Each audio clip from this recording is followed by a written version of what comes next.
Opa, e aí? Se você está vendo essa apresentação por vídeo, eu não consegui achar nenhum grupo para trocar com a gente e eu estou no CPI agora, aproveitando muito a viagem. A minha parte sobre o trabalho é dos tigres asiáticos. Então, para começar, primeiramente, quem são os tigres asiáticos? Eles são um grupo de países da Ásia que se desenvolveu muito rápido, tendo relações políticas principalmente com o Japão e países ali da região. Eles têm uma grande importância econômica e de localização também, sendo eles Singapura, Coreia do Sul, Hong Kong e Taiwan. Agora eu vou falar um pouquinho de cada um deles, somente ali. Antes disso, o nosso objetivo aqui é entender a localização geográfica, a estrutura política e as economias, além de detalhes sobre os tigres asiáticos. Para começar, a Singapura. Singapura é uma cidade-estado localizada no sudeste da Ásia, estrategicamente posicionada no cruzamento de importantes rotas de comércio. Então, isso torna um centro financeiro e logístico global, sendo o segundo maior porto continentário do mundo. A ligação de Singapura com o início de navios é muito grande. Inclusive temos um filme que é um dos meus filmes favoritos, que é o Simba. Simba e os Sete Mares, assista se tiver tempo, e afim. O sistema político da Singapura é uma república com sistema parlamentar, onde o presidente é o chefe do estado. Nós temos o primeiro-ministro governando o chefe de estado também.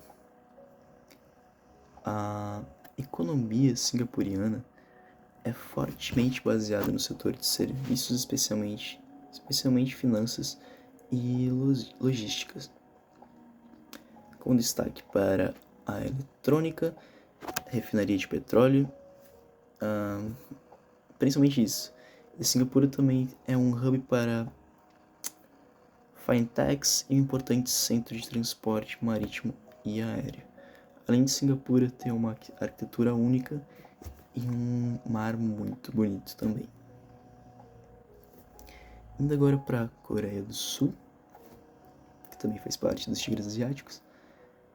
A localização geográfica dela, ela está localizada do lado da Coreia do Norte, então eles sempre estão brigando ali, eles são juntinhos, e ela está numa posição estratégica que facilitou o desenvolvimento como um centro tecnológico e industrial. O seu sistema político é uma república democrática com um sistema de presidencialista, sendo o presidente chefe de estado do governo eleito para um mandato de 5 anos. Então, tipo, assim como o Brasil, chega lá o presidente e manda na parada toda.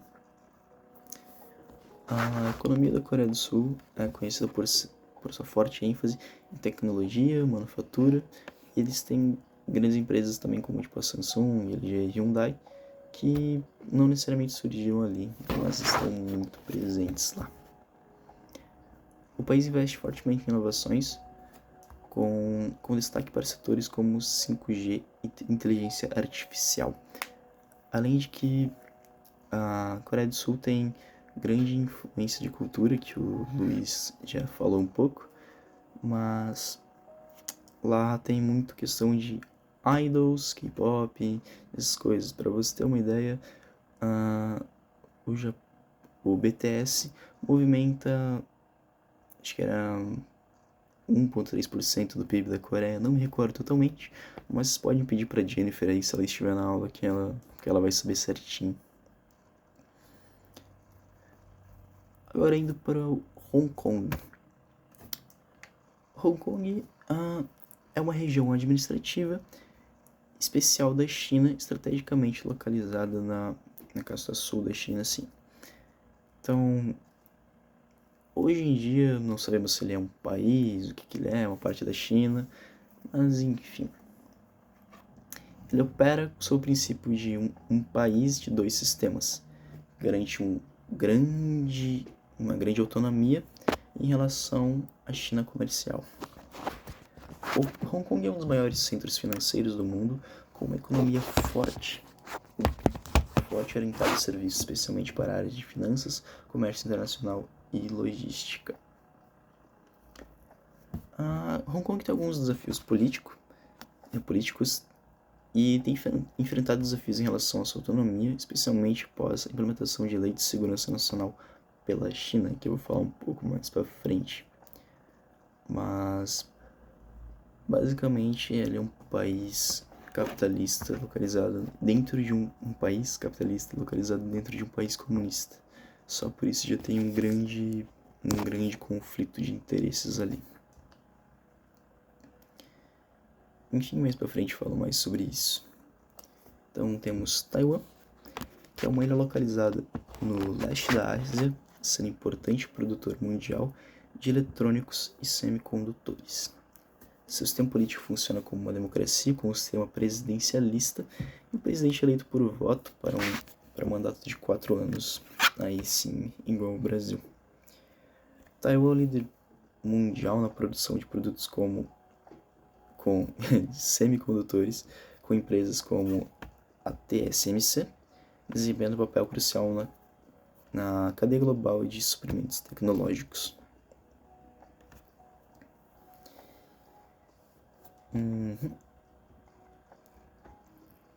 Em seguida, a gente vai falar um pouco sobre a relação de Hong Kong com a China. Começando dando um breve contexto histórico, Hong Kong foi uma colônia britânica de 1842 até o ano de 1997, quando foi devolvida para a China com o princípio de ser um país de dois sistemas que eu falei anteriormente. Que basicamente é aquilo que eu já falei, que afirma que, apesar da China ser um país comunista, Hong Kong agiria com o princípio capitalista mesmo. Beleza? Aí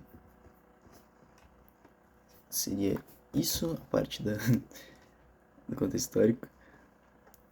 Aí temos o papel de Hong Kong na economia global. Eu já falei um pouco anteriormente, mas ele é uma das principais portas de entrada para o comércio internacional da China e desempenha um papel crucial no centro financeiro global, porque, como eu disse, era um país comunista, então, na teoria, é mais fácil de se comunicar com eles do que propriamente com a China.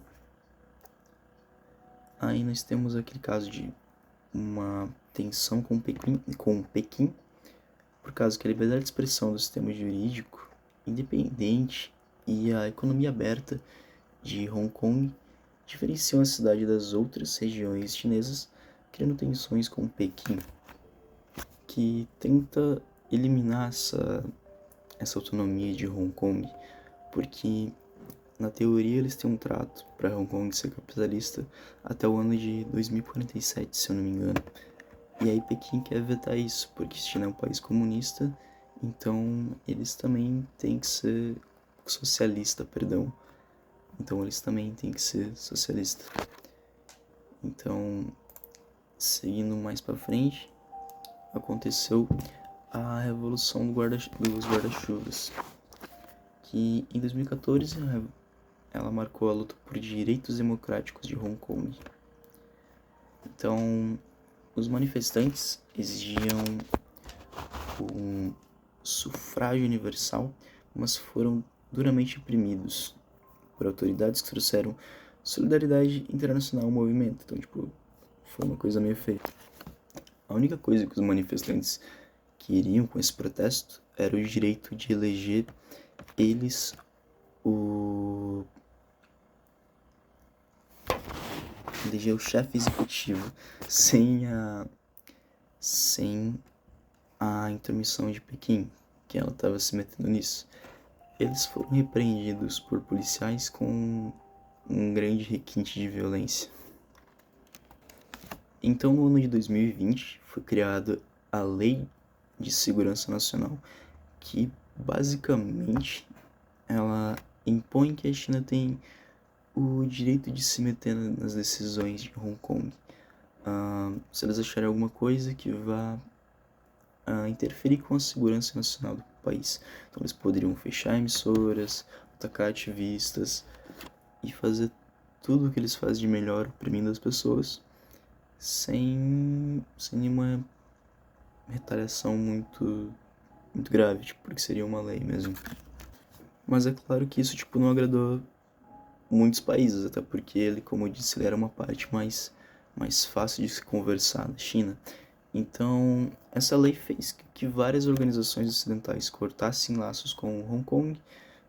Alguns países acharam isso violação dos direitos humanos, o que acabou gerando outra situação que acabou descredibilizando um pouco mais a China. O que vai acontecer com Hong Kong é meio incerto. Ela tem várias empresas globais operando lá dentro, mas Pequim tá cada vez querendo, tipo, pegar de volta para si.